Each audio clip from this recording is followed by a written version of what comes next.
More rain across the far north too, a low of 3. Rain lingering in the far north and east tomorrow, turning brighter for many in the south and west in the afternoon, a high of 18 degrees. From Global's newsroom for LBC, I'm Amelia Cox.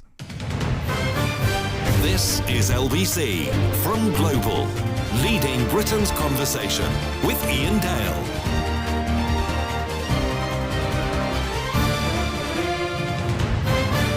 Hello, a very good evening. It's 5 minutes past 7. Welcome to the programme. It's Iain Dale here with you until 10 p.m.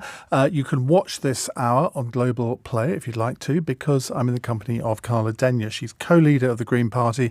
And as you know, all this week we've been talking to the 3 other political parties about the local election campaign. So we thought it was only fair to invite the Greens along as well. Carla, welcome. You've become a familiar face and voice on LBC. Now, you've been out and about. You've been doing a lot of media in this local election campaign. How has this differed with other election campaigns? Are there different issues this time that you're encountering? Often the issues are the same, but I would say the standout biggest issue in this local election is still the cost of living crisis. People are speaking to us on the doorstep, are worried about how they're going to manage to pay the food and the electricity and heating bills. It's as simple as that. But it goes broader as well. I think that a lot of the voters that I've met on the doorstep, and that's travelling around all over the country, rural and urban areas, it's more broadly that people feel very disappointed by the Conservative government, but not particularly inspired by what the Labour Party are offering either. But hugely inspired by the Green Party. Well, frankly, yes. We've more than tripled our number of councillors across England and Wales in the last few years, and we're expecting to make substantial gains this time around because people are saying to us on the doorstep that they see us as the inspiring, fresh alternative. There's a lot of councils up for election this time around where we have a small Green group elected already, but people are telling us that they like what they see and they want to get more Greens elected onto their councils. So, yeah, it is seeming positive, and what we're trying to offer people is hope and a vision for what this country could be. And I think that's what people appreciate. Well, if you'd like to talk to Carla over the next 45 minutes or so, 0345 6060 973 is the number to call. You can text 84850 and you can say, Alexa, send a comment to LBC. So many different ways to get your point of view across. And the lines are open now. And if you phone now, you will get through. Well, let's talk about one or two of these issues, because when you launched your local election campaign, one of the main things that you were talking about was a pledge to push for rent controls. Can you name me another country where rent controls have actually increased the supply of properties for rent? Well, rent controls are normally administered at a city or county level rather than at a national level. And personally, I think that's probably the way to do it in this country as well. So our pledge to push for rent controls is part of a broader approach to making sure that housing is in the right place, it's the right type of housing, and it's at the right price. Because what voters tell us on the doorstep is they see these huge out-of-town housing developments, big 4 or 5 bed houses with a double garage, but with no school, no doctor's surgery, certainly no dentist, and no bus service. And it's not near their loved ones, it's not near their place of work. It doesn't serve the local community. And at the same time, in more urban areas, we have people who are renting and they have no chance of saving for a mortgage. People in my generation, unless they've inherited money from their granny or something, they've got very little chance of ever owning their own home because rents are going completely out of control and completely unconnected with people's incomes. So yeah, the Greens would give councils the power to set rent controls in the areas where the housing market is particularly overheated. That's something that Scottish Greens are partway through doing in the Scottish Government as well. And there's a lot. It's not working very well there, I understand. So what's currently happening in Scotland is a short-term rent freeze. I think that's very important because it's preventing people from being made homeless in the middle of this cost of living crisis. But in the longer term, there's actually a few different ways to do rent controls. It's not normally a complete cap. It can either be linked to incomes or rising with inflation or whatever. And so we're open-minded as to exactly how it would work. And in Bristol, where I'm a councillor, I recently seconded a motion that set the ball rolling on Bristol City Council in looking into what rent controls might look like in the city, learning from experiences in many European cities where they've already been tried. But you would agree that the main problem at the moment, I mean, I completely accept what you say about rents being sky high whenever we talk about it on the programme, when the switchboard lights up instantly. And I think certainly over the last 12, 18 months, rents have, I mean, I know somewhere in southwest London, gone from £1,100 to £1,800, and there's still a queue of 200 people wanting to get that property, even at that kind of price, and sight unseen as well. So you know what the problem is. Yeah, and one of the other problems is bidding wars as well. Exactly. Some unscrupulous letting agents encouraging bidding wars, which makes it even more unaffordable. But in the end, the main problem here is supply. And if you impose rent controls, logic would dictate that landlords, or some landlords, will think, well, if they do that, it's not worth my while doing this anymore. I'm going to get out of the market. So that property may then be sold and not re-rented. So you reduce the level. And then if you reduce the level of supply, inevitably the demand is higher, and therefore the rents, market forces dictate that the rents have to go up. So surely what you should be doing is looking at how to increase the supply of property rather than carry out a policy which would inevitably restrict supply. So a lot of what you have said would be reasonable if the primary problem was supply. But actually, there are luxury blocks of flats being built in cities, and there are housing estates where there are plenty of houses being built and are not immediately being filled because they're the wrong kind of housing in the wrong place at the wrong price.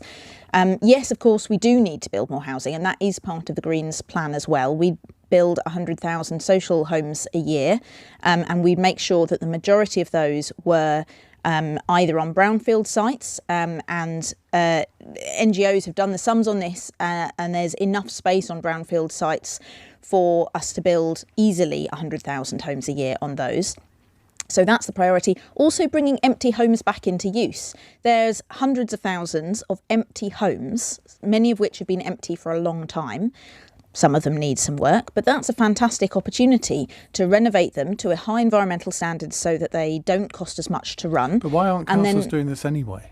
Because there's a lot of red tape that makes it really difficult. The councils, in theory, have compulsory purchase powers, or stopping slightly short of compulsory purchase, they can require the owner to bring it back into use. The trouble is that the number of hoops you have to jump through to actually make that happen means that most councils, which are very cash-strapped after 13 years of the government's austerity agenda, just can't afford the time and the staff to jump through all those legal hoops to make it happen. So part of our Right Homes, Right Place, Right Price Charter is about making it easier for councils to bring homes back into use and to require developers as well to build the right kind of housing that actually meets local need in local areas. Many councils own lots of properties themselves, and they have empty properties themselves and fail to bring them back into ownership. Now, obviously, over the last 20 years after the Blair reforms in 2004, a lot of councils have divested their council housing into what are they arm's length companies. That's the one. So it's not sort of necessarily direct anymore, but it always fascinated me as to why so many councils, I mean, Norwich, where I was involved, where your co-leader Adrian Ramsey is based, they used to have thousands of empty homes. And you thought, well, why when there are these long waiting lists? Well, one of the reasons why is the Right to Buy programme. And I think the Greens are one of, if not the only party who are being honest and saying it does, because so Right to Buy is a government scheme where council tenants can buy their council houses at a very reduced rate. And I think what a lot of people don't know, and partly because the government makes a point of not making it obvious, is that when that happens, the council doesn't get very much of the proceeds of the sale of that house. The government doesn't reimburse them the full amount. So they can't afford to buy a replacement or build a replacement house of the same quality. And it means that their budget for council housing goes down and down and down and down over years. So it makes it much harder for them to maintain and renovate the council housing stock they've got. It's the Conservatives reducing the social housing stock in this country by stealth. And so we think Right to Buy has got to go. Of course, it's understandable that people want to be able to own their own homes, but there's better ways of doing that, not least making sure that rent is affordable so that people can save while protecting our social housing stock. Mike has texted in to say rent controls tried in Ireland, landlords selling up, shortage now of rental properties. Exactly what I was saying would happen here if it came in. There's been a few different rent control schemes. Some have worked better than others, and that's exactly why I'm saying that we would learn from experiences. There's others that have worked really well. And alongside rent controls, we also need regulation on Airbnbs and short-term lets. The government made an announcement on that recently, finally, after years of housing campaigners and councils saying that they needed the power to regulate these, because the research shows, and again, this is comparing to European countries like Berlin and Amsterdam, who have brought in regulation on short-term lets. And they've done that because the research shows that when you have lots, or even just one short-term let in a street, it pushes up the rent for everyone. And for big cities and for tourist hotspots in places like Wales and Cornwall, that can make the entire private housing market unaffordable for the people who live there. The current private housing market is broken. We have to do something to fix it, and this is our solution. Well, we've talked a lot about that. Lots of other issues related to the local elections, or maybe even not related to the local elections. Your chance to ask Carla Denyer, the co-leader of the Green Party, a question. The number to call 0345 6060 973. It's 16 minutes past 7. LBC.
We see lots of calls coming into Carla Denyer. Let's go to Oliver in Hackney. Oliver, hello.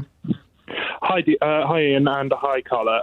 My question isn't per se about anything that local councils can do, but it is about something that the London branch of your party, Carla, has made an issue in this campaign. HS2 and nuclear energy, these are both important steps towards reducing our reliance on fossil fuels, and yet the Green Party continues to oppose them. At what point is the Green Party actually going to start doing things that are green? Well, I don't know if the London local party has been making it an issue in this election on account of there being no local elections in London currently. But I appreciate the question nonetheless.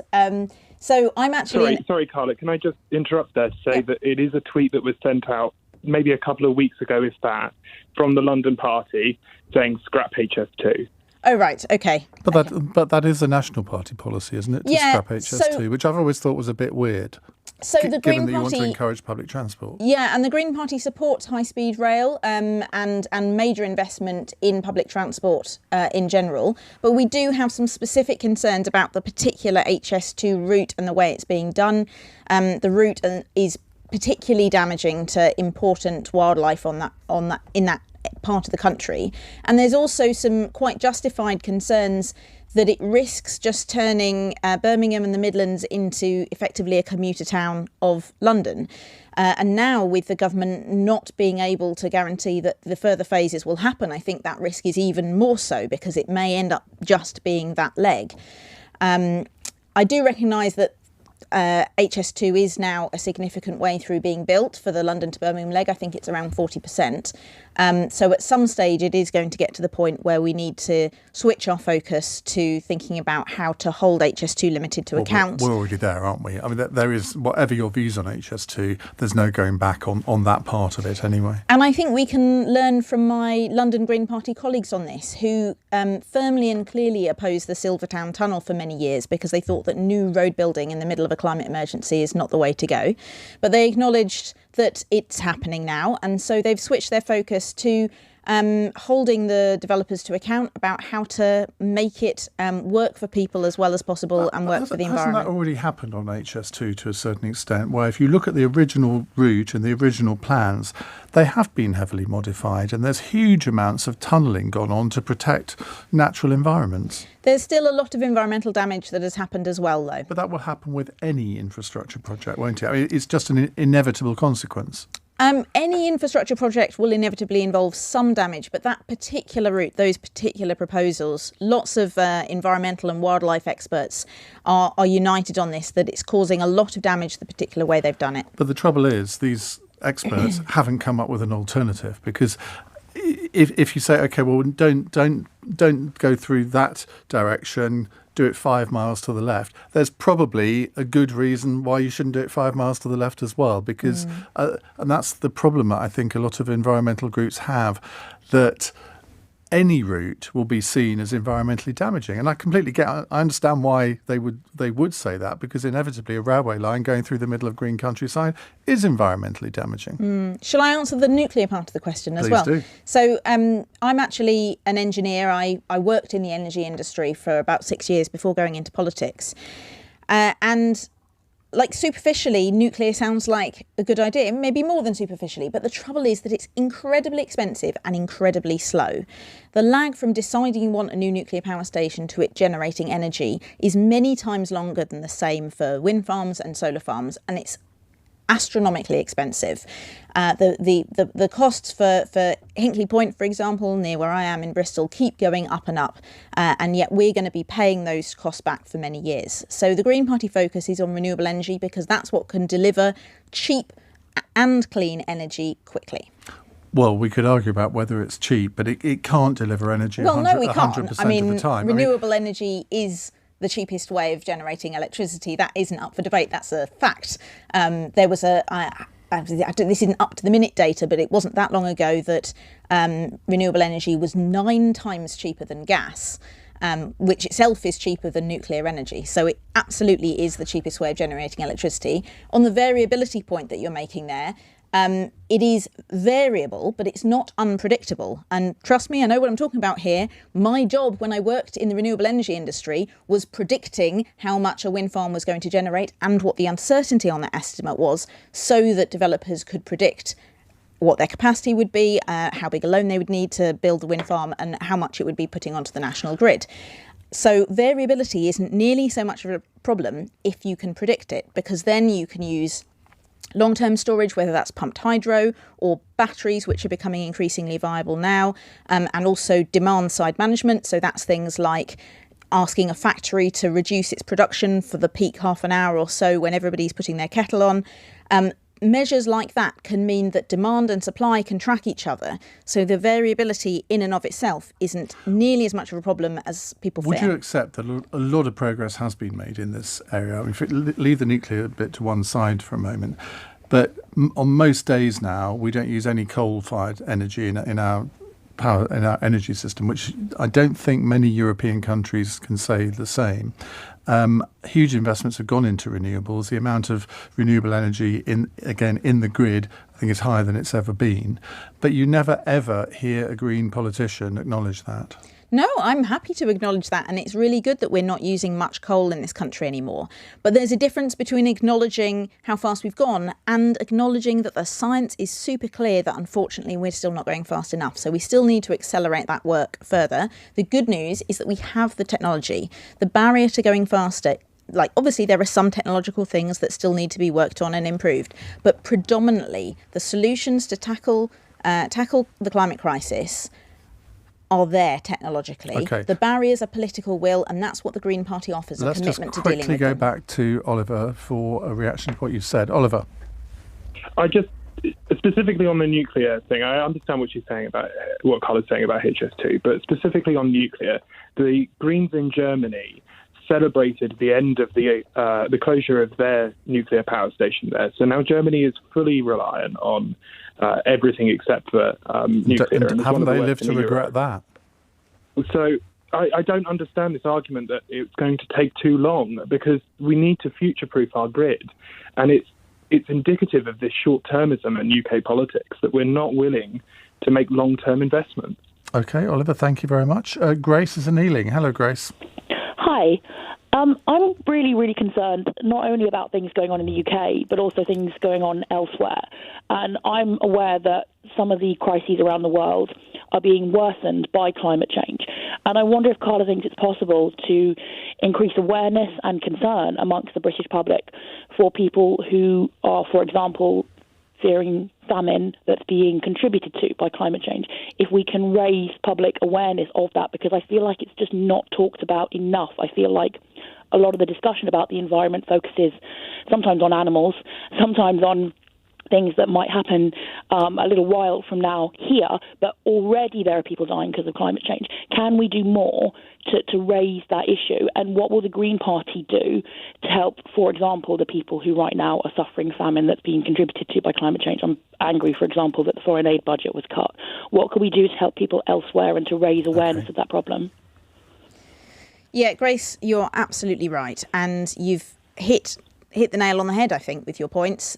The very reason that I'm an environmentalist, the reason I got into this, was fundamentally because I could see the huge harm that climate change was doing and will do to people, that might be thousands of miles away from where I live. I might never meet them. And I think that their fate is somehow discounted in the discussion in this country because they're in another country, they're a long way away, maybe their skin is a different colour.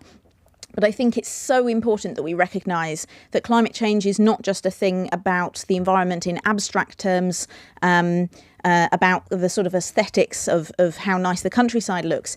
It's about human rights, it's about preventing famine, it's about preventing massive natural disasters, and it's about saving human lives ultimately. So yeah, I think you're exactly right. And in terms of what the Green Party would do about it, well, yes, restoring the foreign aid budget after the Conservatives cut it would be absolutely number one on our agenda for that, and working more internationally generally. The Greens are a very internationalist party.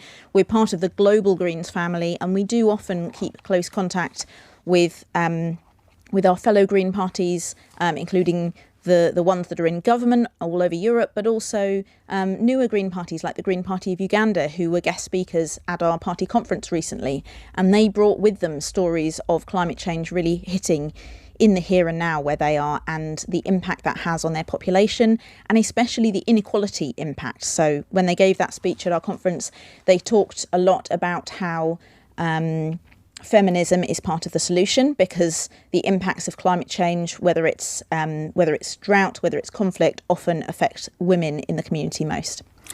I wonder what somebody said to me the other day, and it was kind of relevant to what Grace's question is posing, is that they think there is always a limit to the public's appetite for gloom and doom news.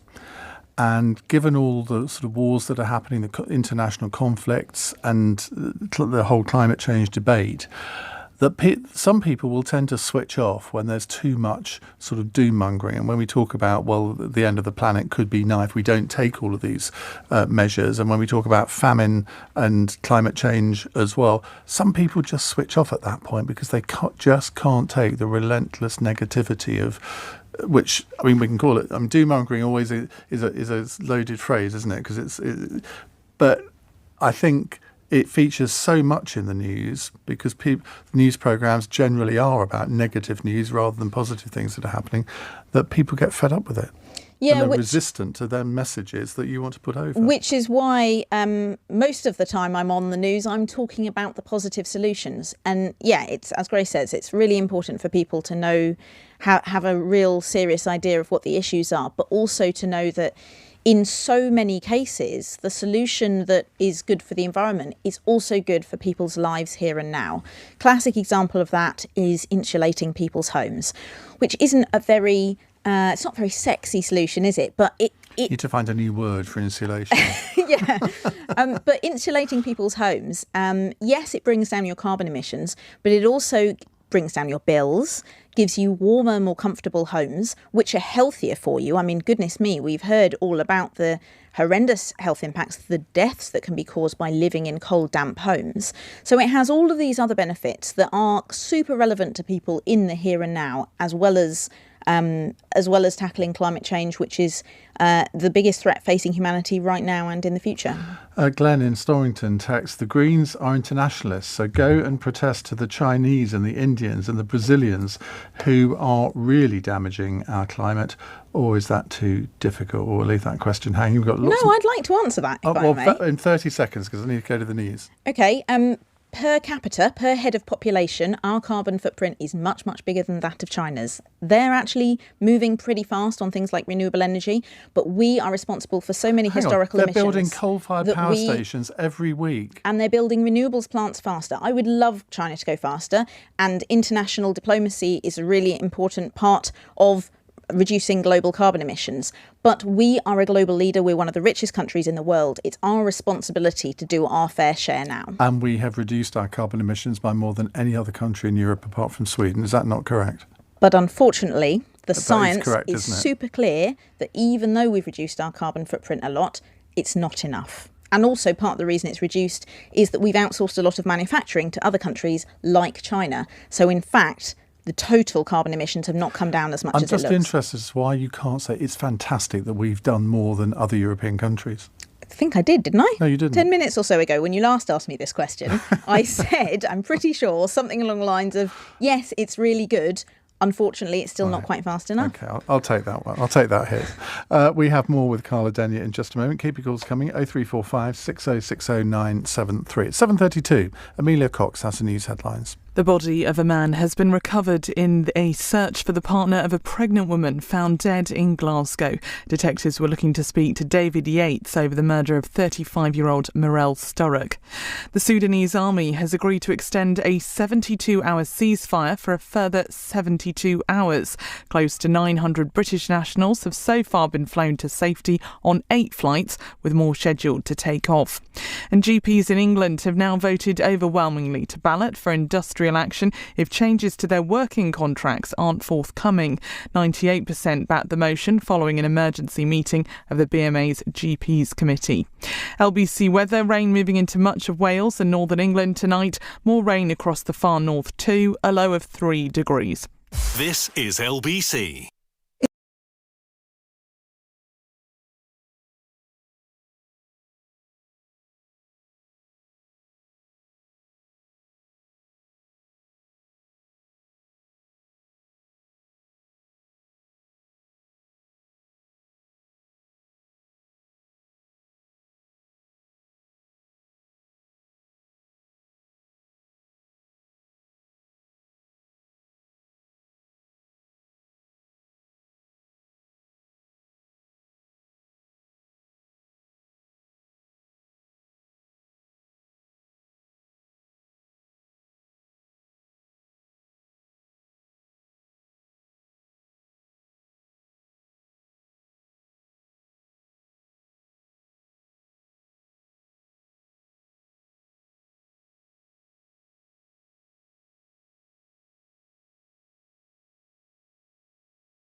One text in, when is the Reform Party Q&A this week?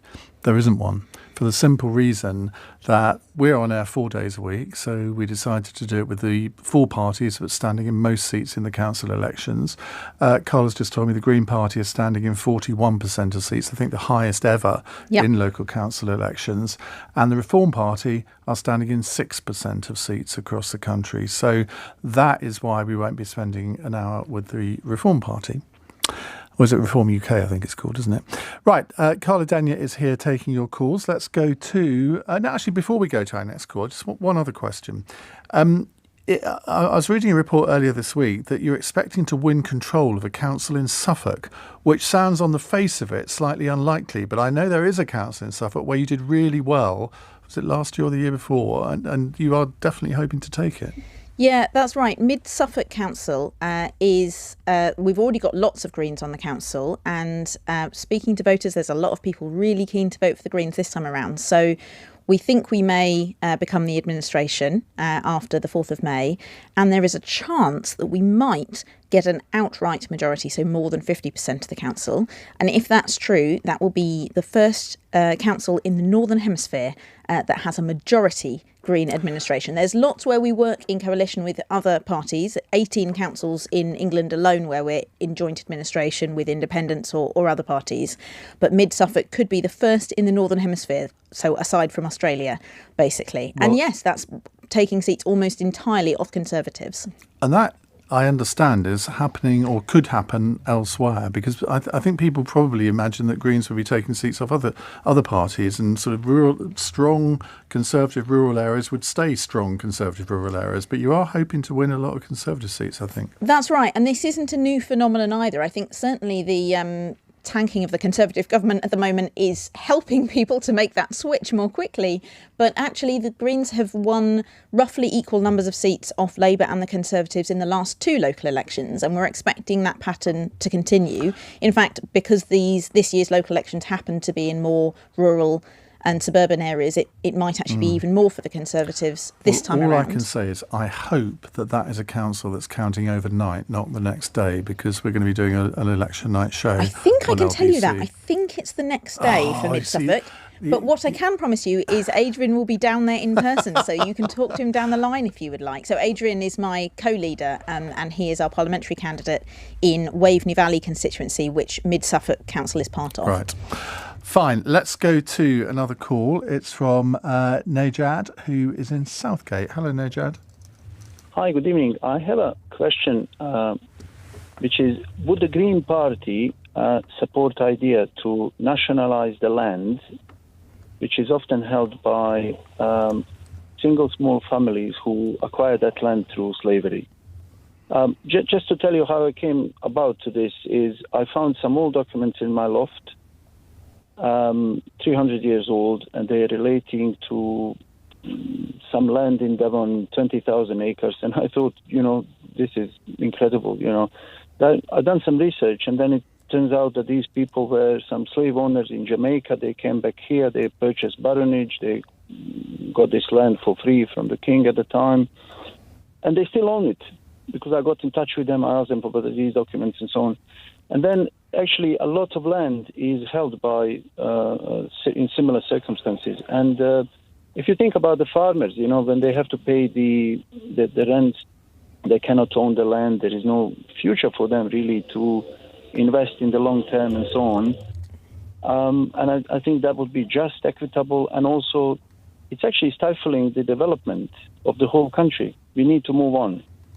And that land, in my view, I would support the idea of nationalising that. Just land that was owned by people, where it was gained through the slave trade, you mean, or yeah. What more widely? I think we could start with slave owners, former slave owners, I should say, and actually get that land, nationalise that land, but then move, also, consider this idea that keeping the freeholds, particularly on the land for farms, is totally unjustifiable. We should allow farmers to be the owners of the land that they would like to invest, and they would have a long-term future, etc. Right, Yeah. I better sell my farm quickly then. Carla. Wow, Najad, that's so interesting. The research you did just based on paperwork you found in your loft. Yeah, That's how fascinating is that? How fascinating. What a project. So I don't know about nationalising per se, but certainly I think it's really important that we recognise the inequality in this country that came about through slavery, and a lot of that inequality is still there in terms of inequality of wealth. And there's a few different ways the Green Party would tackle that. One actually is, and I think we're the only party proposing this, is a wealth tax. So that's recognising that a lot of the inequality in this country is about not income, although income inequality is also a big issue, but it's the fact that some families have huge intergenerational wealth, like the one that you researched, while others have little to none at all. And so we would propose a really modest, it's just a 1% wealth tax on the top 1% wealthiest people in this country. So that's only multi-millionaires, and then that 1% only applies to their wealth above about £3.4 million. But that would do a little bit to address the massive wealth inequality in this country and help to pay for better public services that benefits everyone. But if you are, for example, a farmer who owns, say, 350, 400 acres, now at the price of land at the moment, £10,000 an acre, they would come under that category. I would suggest to you that somebody who, I mean, for people listening, they might think, oh, that's a huge amount of land, but actually in relative terms to the average, it isn't. I would suggest to you that they wouldn't have the cash flow to pay 1% a year on that.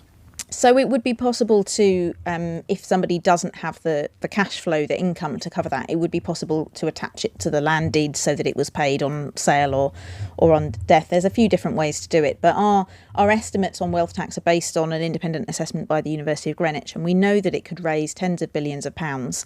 It would only be a small extra payment on the shoulders of those who can very easily afford to pay it in the vast majority. Well, in all cases, if you include that a rule like that, and it would be so beneficial to society at large because it is wealth inequality specifically that has been getting worse in this country over the last 10 or 15 years.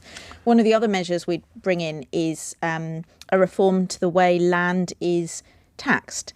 So currently, people pay council tax or business rates, and that's paid by the tenants rather than by the people that actually own the land or the buildings.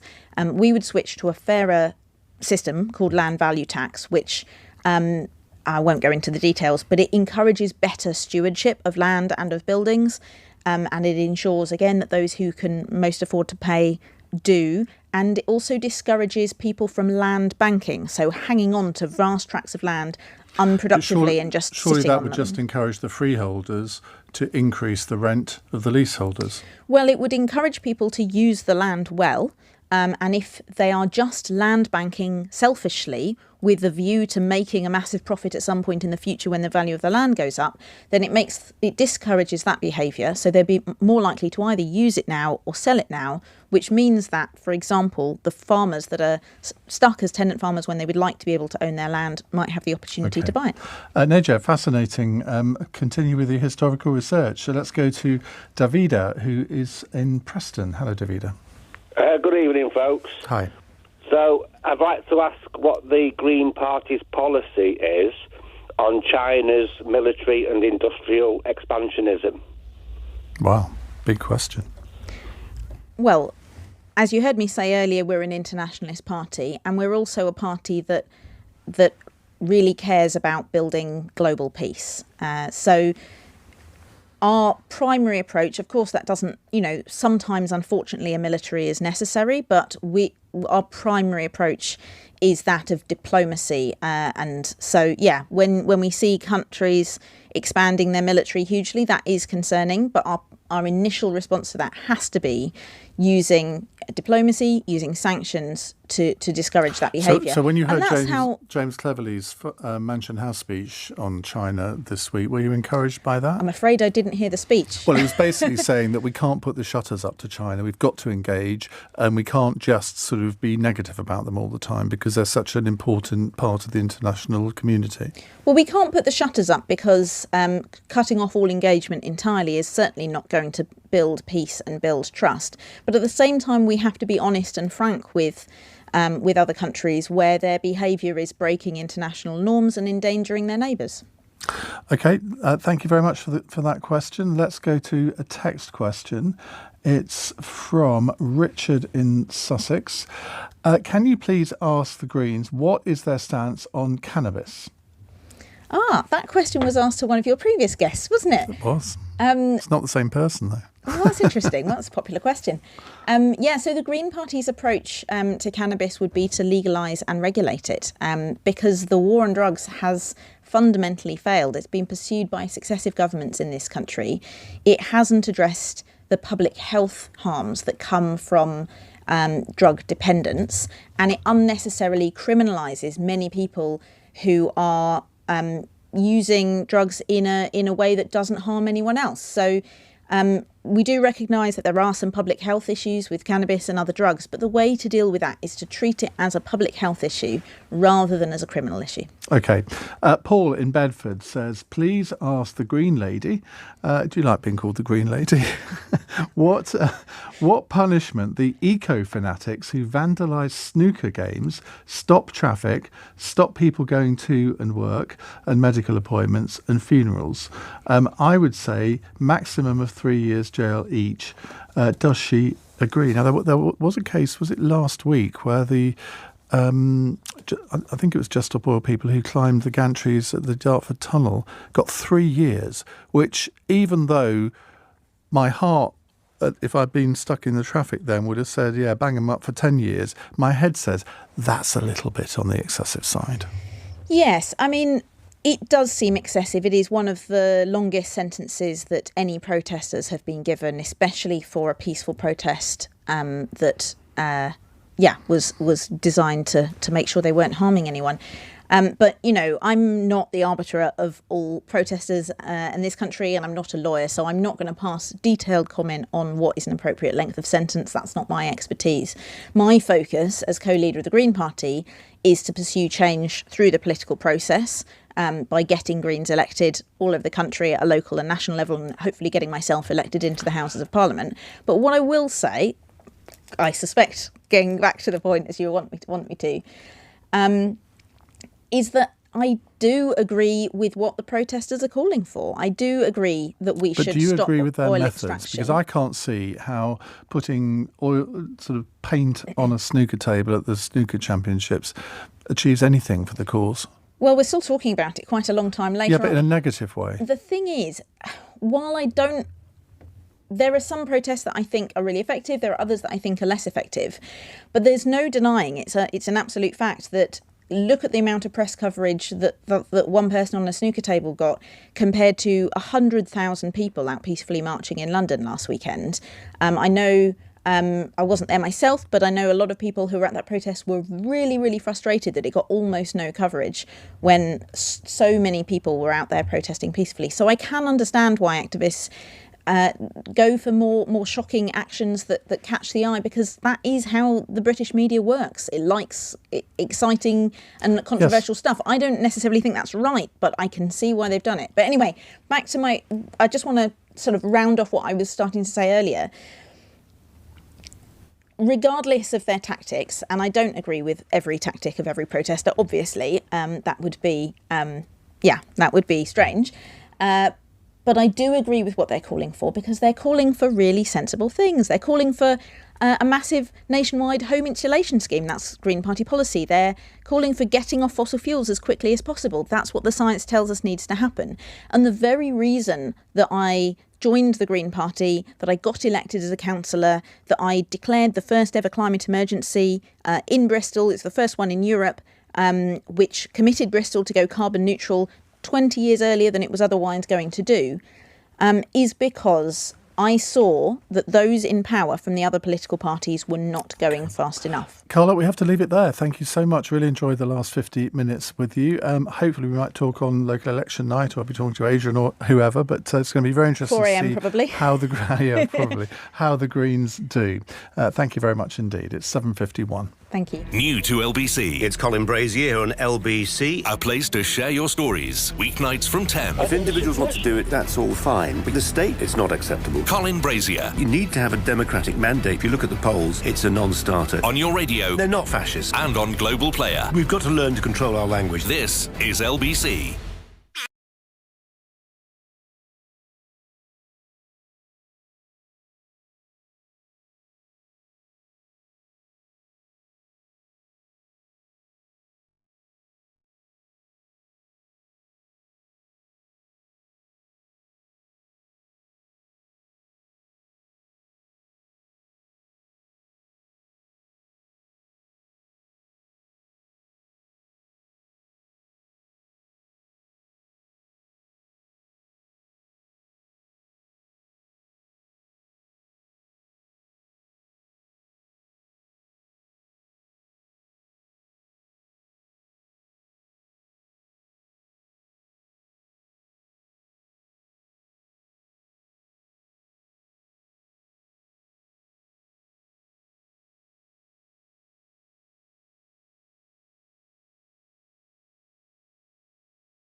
Live on LBC. Well, after the news at 8 o'clock, we'll be talking in detail about China and the kinds of threats it now poses to us here in Britain.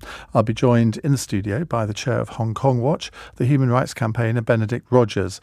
But first, let's hear a little of the latest episode of the Irish Taoiseach podcast. This week, we learn about Dr. Garret FitzGerald, who had two spells leading the Irish government in the 1980s.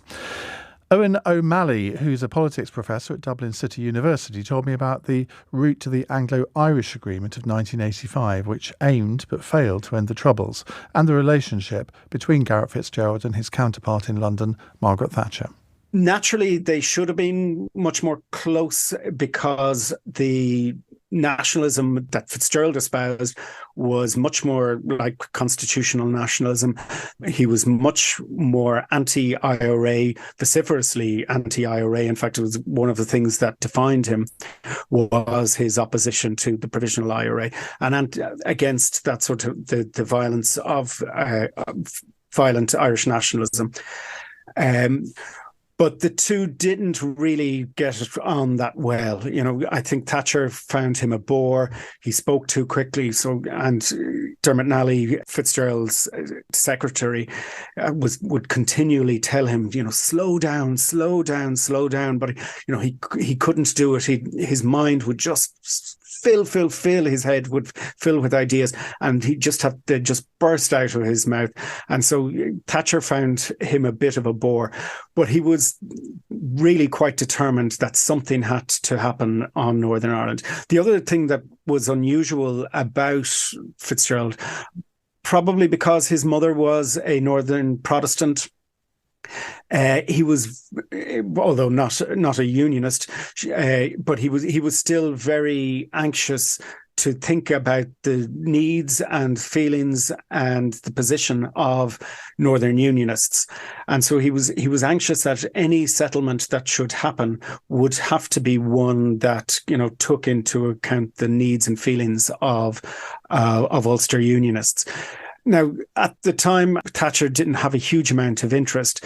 But one of the things that was different was that there were two British civil servants, the secretary to the government, Robert Armstrong, and David Goodall, were both deeply interested in Northern Ireland and the violence there, and really wanted to do something to stop that from happening.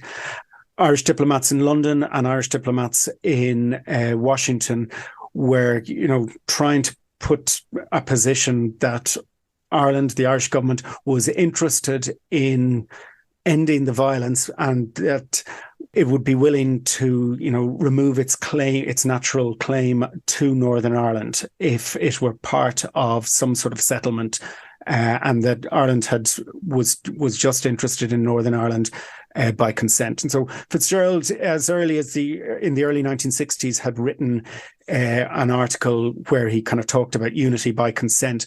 He was not unique in holding that position, but it was very unusual in holding that position. And it was, to some extent, ahead of his time there.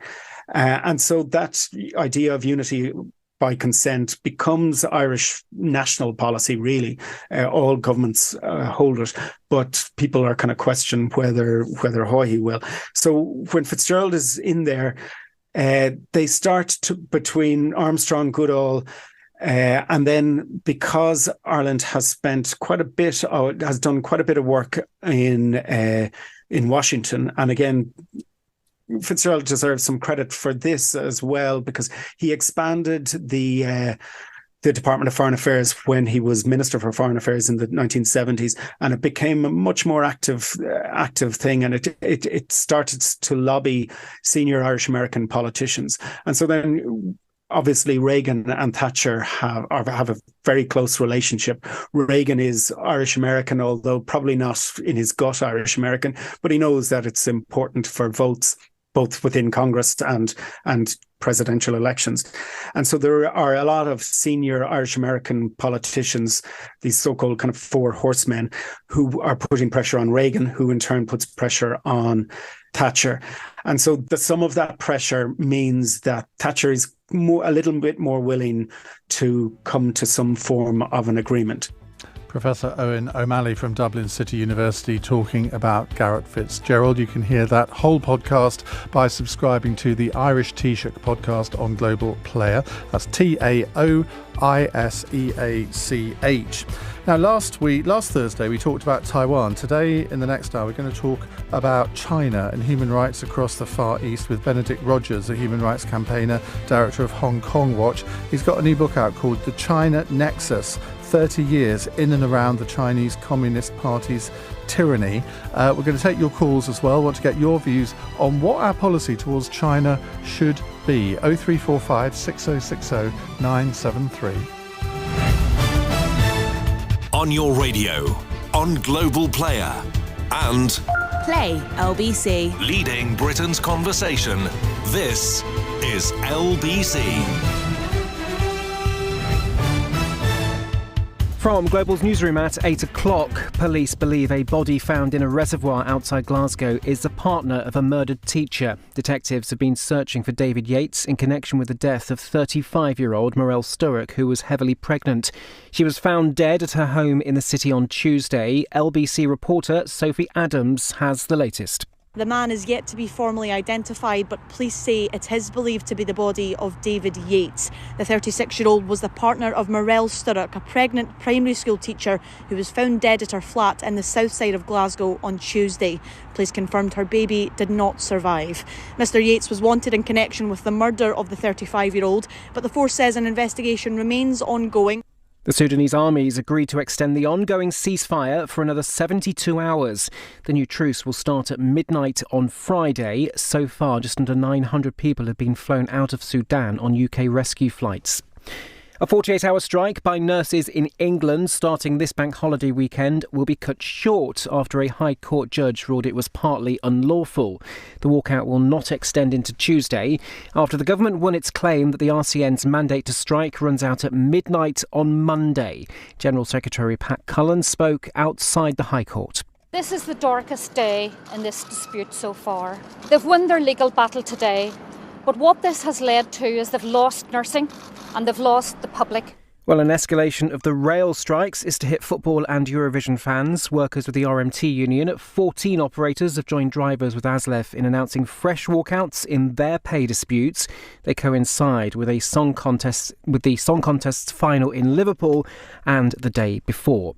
An American talk show host, Jerry Springer, has died aged 79. A family spokesperson says he died peacefully at his home in Chicago following a brief illness. The Jerry Springer Show ran from 1991 until 2018 in the US. In the city, the FTSE 100 has closed down 21 points at 78.31. The pound buys $1.24 and €1.13.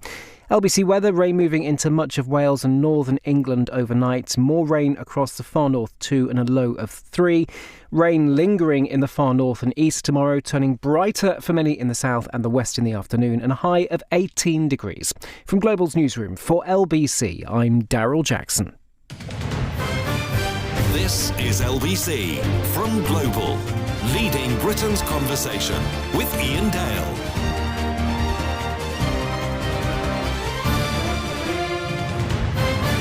Hello, a very good evening.